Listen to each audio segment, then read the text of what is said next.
সম্মানিত কৃষক ভাইরা, ওই দেখেন আমার ক্ষেতের মধ্যে একটা ছত্রাকনাশক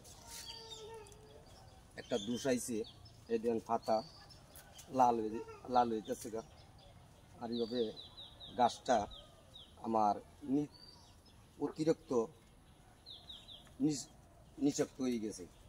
তখন এই দেখেন গাছের মধ্যে চিমও আইছে। এই দেখেন চিম আইছে। চিম আওয়ার পরে দেও গাছটা আমার নষ্ট হইতেছে। তখন ভাই এই গাছটার গুড়ার মধ্যে দেখতেছি আমার দোষ আইছে। এই দেন গাছের গুড়ার মধ্যে দোষ। অন্তত যে আগার দুজি ওষুধ দিতে তো ভাই কাজ হইতো না, দিতে গুড়াতে ওষুধ। গুড়ার মধ্যে ওষুধ দিতে আপনার গিয়া ওষুধটা ওই দেখেন, এটা হচ্ছে ছত্রাকনাশক। এটা আগার মধ্যে পড়তো না, এটার মধ্যে একমাত্র গুড়ার মধ্যে দিতে হইব। 10 লিটার পানির মধ্যে এক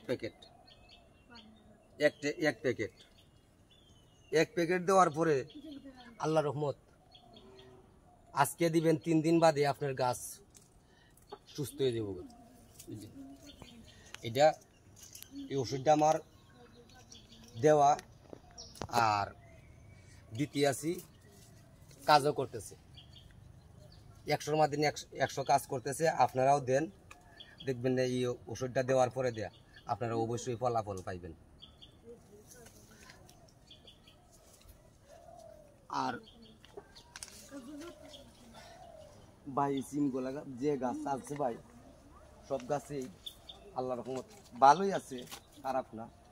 বুঝছেননি, আমার গাছে সিমু আইছে আলহামদুলিল্লাহ।